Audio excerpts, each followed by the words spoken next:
Hello friends, Saini terrace में आप लोगों का स्वागत है। मैं हूं अमरजीत और आप देख रहे हो Saini terrace kitchen garden.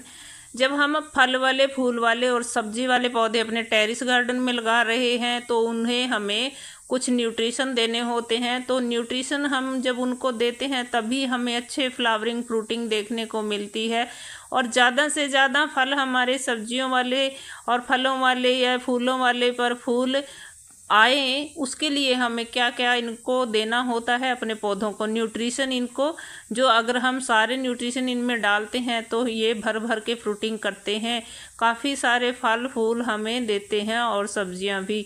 Terrace garden पर मैंने ज़्यादातर सब्जियां लगाई हैं और सब्जियां भर भर के हो रही हैं। तो ये सभी सामान मैंने देखिए डाले हैं, कैसे मैंने डाले हैं लेयर बाय लेयर बताऊंगी और किस तरह से ये अनमोल खाद मैंने तैयार की है जिसको डालने से हमारे पौधों को सारे न्यूट्रिशन मिलेंगे और किस तरह से हमारे पौधों में इसका यूज होता है। और दो तरीके बताऊंगी आज मैं, दो तरीके से इस खाद को बनाऊंगी और बताऊंगी आपको कि हमें, देखिए आप देख सकते हो मैं कोई बाहर से भी लेकर नहीं आती हूँ इस खाद को, ना ही नर्सरी से ना ही कहीं ऑनलाइन मंगवाती हूँ। ऑनलाइन तो मैंने कुछ भी नहीं मंगवाया अभी तक अपने गार्डन के लिए। तो मैंने कोई भी बाहर की खाद यूज नहीं की है, ना ही मैं वर्मी कंपोस्ट डालती हूँ, ना ही कोई और केमिकल पेस्टिसाइड डालती हूँ। सिर्फ इसी चीज़ से ही मेरे पौधे अच्छे हैं। सारे ही जितनी मैं लाती हूँ लगाती हूँ, फल वाली, फूलों वाले और सब्जी वाले पौधे, तो सभी के ऊपर फ्रूटिंग फ्लावरिंग होती है।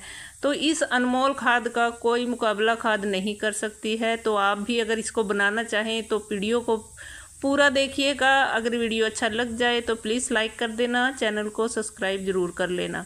तो देखिए ये है अनमोल खाद और इसी कचरे से, बेकार वेस्ट पड़ा ये कचरा जो होता है जिसको हम फेंक देते हैं डस्टबिन उठा के यहाँ वहाँ या कचरे वाले को दे देते हैं, तो इसी कचरे से हम ये खाद अच्छे से बना सकते हैं। और सिर्फ 10-15 दिन में, 10-15 दिन में वैसे खाद बनती नहीं है, लेकिन हम ये अगर इसमें ऐसे सामान डालेंगे तो गर्मी का मौसम है, इस टाइम पे बहुत अच्छा टाइम है खाद बनाने का। तो आप भी अभी बना सकते हैं, बहुत जल्द बनकर तैयार होता है क्योंकि इस गर्मी में जो ह्यूमस का ये टाइम है, इसमें ये खाद बहुत ही अच्छी और बहुत जल्दी बनकर पावरफुल खाद तैयार हमारी होती है। फिर हमें पौधों में इसको यूज कर लेना है। तो किस तरह से, देखिए ये कचरा है, कई दिन का इकट्ठा हो रहा है और ये आज का भी है गीला कचरा। इसमें से प्लास्टिक हमें हटा देनी है, इसमें प्लास्टिक ना छोड़ें।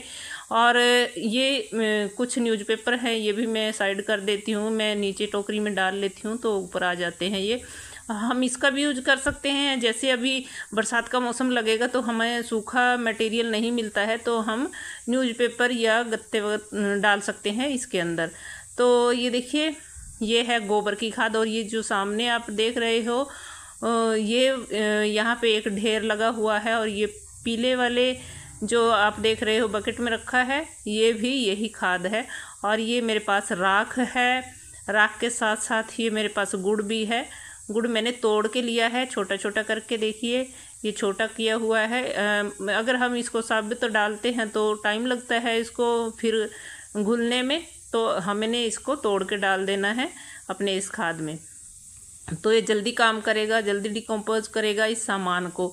तो इसका यूज हम करेंगे। और ये है, देखिए ये टुकड़ा है सरसों खली का, केक का टुकड़ा है, ये मैंने तोड़ के ले ली है और इससे जो ये खाद बनाएंगे इसकी पावर शक्ति है जो बहुत ज़्यादा बढ़ जाती है क्योंकि सरसों की खली में फल जो भी हम सब्जी में डालते हैं इसको, उसको फल बहुत जल्दी आता है, बहुत ज़्यादा भर भर के फ्रूटिंग होती है। तो ये मिट्टी में जब खाद मिक्स होगा तो ये बहुत ही अच्छी शक्ति उसको देता है, उपजाऊ शक्ति, और फ्लावरिंग फ्रूटिंग में हेल्प करता है। और लस्सी है, इसमें लस्सी डालेंगे हम, लस्सी भी काफ़ी अच्छा न्यूट्रिशन का स्रोत है। गुड बैक्टीरिया होते हैं इसमें, जो माइक्रोब्स हमारी मिट्टी में होते हैं उनको पनपने में हेल्प मिलती है, तो काफ़ी सारे इसमें माइक्रोब्स हो जाते हैं। और ये है गत्ता, देखिए इस गत्ते के ऊपर जो एक पॉलीथीन की परत होती है वो नहीं है, ये सिर्फ गत्ता ही है। और ये ऐसा सूखा मटेरियल भी हम इसमें डाल सकते हैं, लेकिन मैं इसमें दो तरीके से यूज़ कर रही हूँ। तो एक तरीके में मैं इसका यूज करूँगी, एक में मैं गत्ते का यूज करूँगी। गत्ता मैंने तोड़ लिया है और ये इस तरह की पेटियाँ सी आती रहती हैं घरों में, तो मैंने यूज कर ली है। और एक तरीके से मैं इसमें बनाऊंगी खाद, इसमें मैं खाद बनाऊंगी, और दूसरे तरीके से मैं पौधा लगाने के लिए रेडी करूंगी क्रेट को, क्योंकि डिमांड आई थी मेरे पास, एक कमेंट आया था कई दिनों से पहले, तो मैं उसका आंसर अभी तक नहीं दे पाई हूँ। तो ये फ्रूट क्रेट बोला था कि किस तरह से भरा है आपने पौधे लगाने के लिए बताना, तो इसको मैं भर के दिखाऊंगी आपको। और ये मैं इसमें लगाऊंगी सीड्स, ये है मेरे पास एक, इसमें बिछा दूंगी मैं इसको।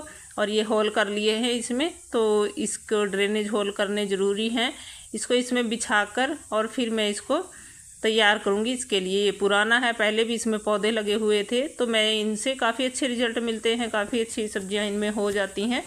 तो बेल वाली नहीं लगाती हूँ, लेकिन जो छोटी सब्जियां हमारी लगती हैं, भाजियाँ वगैरह, वो हो जाती हैं इनके अंदर, तो मैं लगा लेती हूँ। मिर्च भी हो जाती है इसके अंदर, टमाटर भी हो जाते हैं। काफ़ी सारे सर्दियों में टमाटर लगे थे, आपने मेरी पिछली वीडियो में देखा होगा, तो लगे थे काफ़ी सारे टमाटर इनमें। तो इसको मैं इस तरह भर लूँगी। देखिए नीचे ये डाल दिया है, और जो ज़्यादा होल थे इसके अंदर वो बंद हो गए हैं, और साइडों से भी मैंने इसको कवर कर दिया है। तो इसको, ये पराली है धान की पराली, और इसको मैं नीचे डाल दूँगी थोड़ा सा, ताकि नीचे एक तो ड्रेनेज होल जो हैं खुले रहेंगे, और इससे खाद भी बनता रहेगा। आहिस्ता आहिस्ता ये डिकम्पोज होएगा पानी और मिट्टी के संपर्क में आकर, तो फिर ये डिकम्पोज हो जाएगा। तो इस तरीके से हम पौधे भी लगा लेंगे इसके ऊपर, और नीचे ये कचरा भी सेट हो जाएगा इसके अंदर, और खाद भी हमें जितनी अच्छी हमारे पौधों को जड़ों से इससे खाद मिलेगी, तो कोई और खाद इसका मुकाबला नहीं कर सकती है। क्योंकि मैंने इस खाद के अंदर जो भी मिक्स करती हूँ मटेरियल, इसमें गोबर की खाद भी डाल दी, सरसों की खली भी डाल दी, तो और गुड़ और लस्सी जो डाली है वो डिकम्पोज करती है और गुड बैक्टीरिया पैदा करती है। तो दो काम उनके ये हो गए। तो इससे क्या होता है, हमारे पौधों को काफ़ी अच्छे न्यूट्रिशन मिलते हैं, और हमारे पौधे अच्छे चलते हैं, तो फिर फ्लावरिंग फ्रूटिंग तो अच्छी होगी ही। तो इस तरीके से मैंने इसको नीचे गीला कचरा डालकर ढक दिया है, ऊपर फिर इसमें सूखा मटेरियल डाल दिया है। और जो गीले कचरे से जब डिकम्पोज होगा और फिर उसमें से जो लिक्विड निकलेगा, तो नीचे जो मिट्टी डाली है उसमें सोख लेगी वो, और सूखा भी है नीचे। तो इस तरह से लेयर बाय लेयर हम डालकर इसको, और ऊपर से मिट्टी, फिर अच्छे वाली मिट्टी मैं इसमें डाल दूंगी। ये मिक्स है मिट्टी, इसमें राख भी है, गोबर खाद भी है, और ये किचन की जो कंपोस्ट बनी हुई थी वो भी है। तो ये सारी मिक्स मिट्टी है। मिट्टी मैंने बहुत कम यूज की हुई है, और ये सभी सामान से अब इतनी ज़्यादा बढ़ गई है, और मिट्टी की जो क्वालिटी है बहुत अच्छी हो गई है। तो पौधे हमारे इसी तरह से, इसी मिट्टी में अगर हम ये सामान मिला कर हर सीजन अच्छी मिट्टी बनाते रहें, तो फिर हमारी मिट्टी बहुत अच्छी हो जाती है। तो देखिए ये रख लेती हूँ होल के ऊपर इसके ठीकरियाँ, तो दिए का उपयोग भी कर सकते हो, ऐसे नारियल के टुकड़े भी। तो मैं ये सारा सामान रखकर इस दूसरे कंटेनर में बनाऊंगी खाद। तो वो तो हमारा हो गया है पौधे लगाने के लिए। और अब इसके अंदर मैं देखिए थोड़ी सी मिट्टी डाल रही हूँ, ताकि नीचे जो मैं सामान डालूंगी वो अच्छे से गल जाए। और ये मैं गत्ते का यूज कर रही हूँ यहाँ पे, क्योंकि गत्ते का यूज भी हम कर सकते हैं। अगर आपके पास कोई और सूखा मटेरियल नहीं है, न्यूज़पेपर भी डाल सकते हैं। तो इस तरह से हम ये सारा सामान डालकर, और ये गीला सूखा सारा मैंने डाल दिया है इसके अंदर, कचरा ऊपर से फिर मैंने ये न्यूज़पेपर के टुकड़े कुछ बचे थे ये डाल दिए हैं। तो अब ये तरीका तो हमारा, उसमें तो हमने सिर्फ मिट्टी और ये सामान सूखे वाले गीले वाले ये डाल दिए हैं, और जो अब इसमें खाद बनेगा इस सामान में हम ये सारा मिक्स कर देंगे इस खाद में ये सामान। तो इस तरह से सारा मिलाकर, और फिर इसको मैं इसके अंदर डालूँगी। तो ये जब इसको डिकम्पोज करेगा तो न्यूट्रिशन भी मिलेंगे, और इसको जल्दी हेल्प करेगा गलने में। तो यही इसकी एक खासियत है। ये जो सामान मैं डाल रही हूँ, इस पावरफुल खाद को बनाने के लिए आपको अभी 10 से 15 दिन सिर्फ लगेंगे। उसके बाद इसके ऊपर आप पौधा अच्छे से लगा सकते हो। जो वो पौधा ग्रोथ करेगा और फिर उस पर फ्रूटिंग होगी, तो आप हैरान हो जाएंगे देखकर, क्योंकि ये काफ़ी अच्छे न्यूट्रिशन इसमें हो जाते हैं मिट्टी में जो खाद हमारा तैयार होगा। देखिए मिट्टी इसमें मैंने अलग से कुछ नहीं डाली है, जो इसमें ही कंपोस्ट में थी ये बना हुआ कंपोस्ट है मेरा पहले खाद। इसके अंदर ही जो मिट्टी थी वो ही मिट्टी यूज की है, ज़्यादा मिट्टी हमने कुछ नहीं डाली है।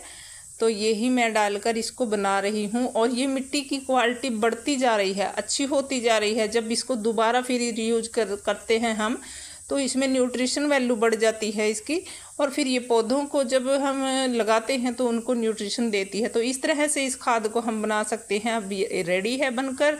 अब पानी के छींटे में मॉइस्चर देती रहूँगी इसमें, और इसको मैं ढककर कहीं पर भी रख दूँगी छाया वाली जगह में। तो इस तरह से ये तैयार है। खाद बनाने के 2 तरीके हैं, और आजकल आप इसको बहुत ही अच्छे से और जल्दी तरीके से आजकल ये इससे बनती है गर्मी के मौसम में। तो फिर मिलते हैं अगली वीडियो।